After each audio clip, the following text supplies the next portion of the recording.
Okay, the fundamental theorem of calculus. Well, one way to state it is that if g of x equals the integral from a to x of f of t with respect to t,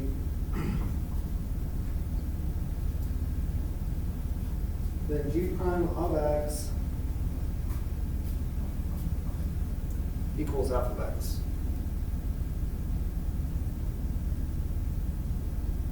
Okay.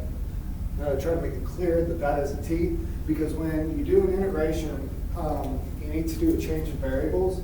So if you don't want an integral with respect to x and having x in the boundaries, it's not proper notation. So you have to integrate with respect to another variable. So that's why that's an integral with respect to t. That's one way to state it. And the second way is that the integral from a to b, okay, so I've got a's and b's, so I can use x's. All right, that's going to equal f of b minus f of a.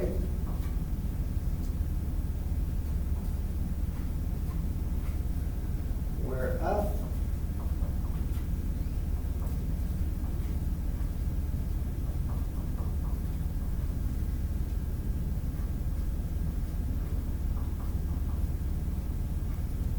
big F is the antiderivative of little f.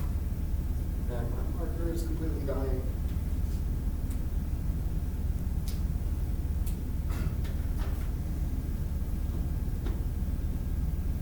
Okay. Now, how does this work with our normal concepts of acceleration, velocity, position, stuff like that?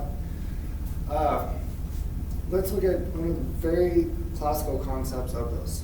Okay, so a problem that we've talked about in the past about a ball being thrown into the air.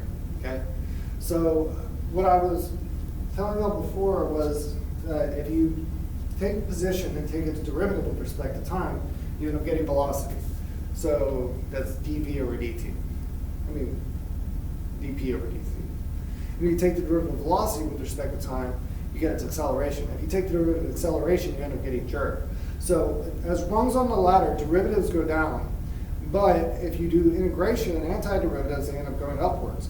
So let's start with acceleration. Let's say we have a constant force of acceleration, which is going to be gravity. Okay? So negative 32 feet per second squared.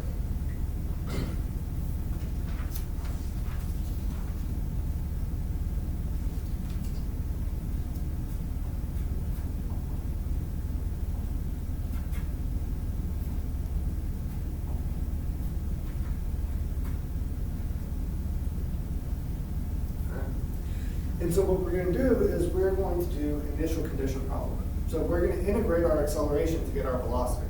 Okay? So if I do the integral from 0 to t of a of x with respect to x, now this would be the integral from 0 to t of just negative 32. And we're going to integrate that guy with respect to x. Okay, now we have something that's constant. When we integrate it, we're going to end up getting something that's linear. So that ends up equaling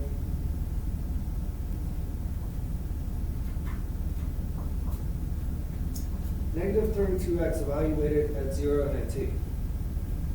So that becomes negative 32t minus, well, plus 32 times 0.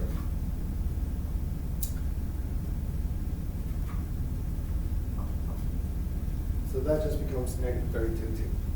Okay. But we're thinking about the fundamental theorem of calculus. So what is this thing going to equal? The integration of acceleration becomes velocity. So this also equals v of t minus v of 0. All right, so if I consider this, how do I actually get the velocity as a function of time? So the integration of acceleration gives me v of t minus v of 0, right? And that equals negative 32t. Well, what is that telling me? That's telling me that v of t is going to equal negative 32t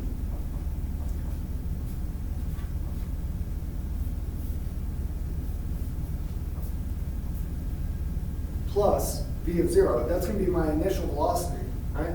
So when we were studying for the last exam, we kept on getting these arbitrary constants that were appearing inside of the problem. What were the arbitrary constants? In this case, it's the initial velocity. So when I go integrate from acceleration and go to velocity, what gets inputted into the equation that I'm dealing with is the initial velocity of, let's say, a ball being thrown into the air. So why don't we just give it an initial velocity? So we'll say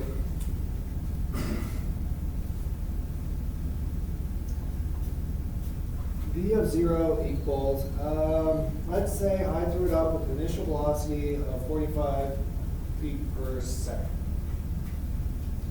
Okay, so that would tell me that velocity as a function of time would equal negative 32t and then plus 45. Okay, so at this point I have my velocity as a function of time. Great. Let's say I want to go up to position. So I want to figure out what my position is as a function of time. So to find my position, I'm going to integrate my velocity. But I'm going to turn this back into x's because you need to change a variable so that you don't have. Mainly, the real reason that you do a change of variables is that you got an x right here. You do not want an x in your boundaries because that just messes everything up. I mean, it's proper notation. It's like in English. I mean, mathematics itself is a language, so you want to do things in a proper way. Okay. So let's say I was going to integrate from 0 to t. Now, v of x with respect to x, which is going to give me p of t minus p of 0. Okay, that's coming from the fundamental theorem of calculus. So what would I be doing? I'd say, okay, 0 to t of now negative 32x plus 45 with respect to x. Okay, and so from the previous tests, you should have wondered why every single problem involving a ball being thrown into the air had a negative 16 on it. What's so important about negative 16? Well, it's coming from this. It's coming from the integration. So remember that we have a linear function right here. So when we do the integral of this, it goes up by one number and divides by that number. So what is it going to go up to? It's sitting at 1 right now. It's going to go up to 2 and divide by 2. So this is going to equal negative 32, now x squared divided by 2 plus 45 times x evaluated at 0 and t. Okay? So where's the negative 16 coming from? It's coming from the fact that negative 32 divided by 2 is negative 16. So we don't care about any of the 0 part of this. So this becomes negative 16 t squared plus 45t. Okay, so now looking at this part of the problem, we have negative 16 t squared plus 45t, and on this side of the problem, we have p of t minus p of 0. This is the initial position. This is the height of, let's say I was sitting on a building that was 100 feet tall, and I threw a ball into the air with initial velocity of 45 feet per second.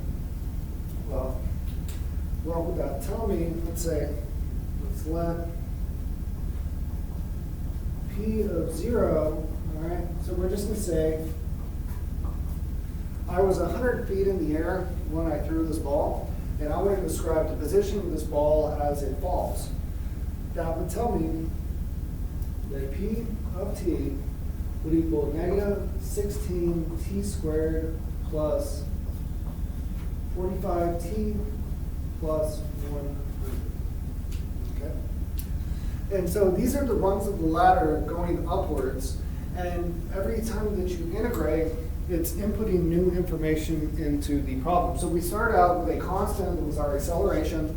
When we integrated the acceleration, it gave us a velocity. And what happened when we did that? That arbitrary constant that we were talking about before, that is the initial velocity of the problem. Okay? Then when I integrate the velocity of the problem, what is the information that gets input into it? Well, that other plus c that was the arbitrary constant ends up becoming the initial position. So that's how the rungs of the ladder go up, and it actually ends up inserting information into the problem.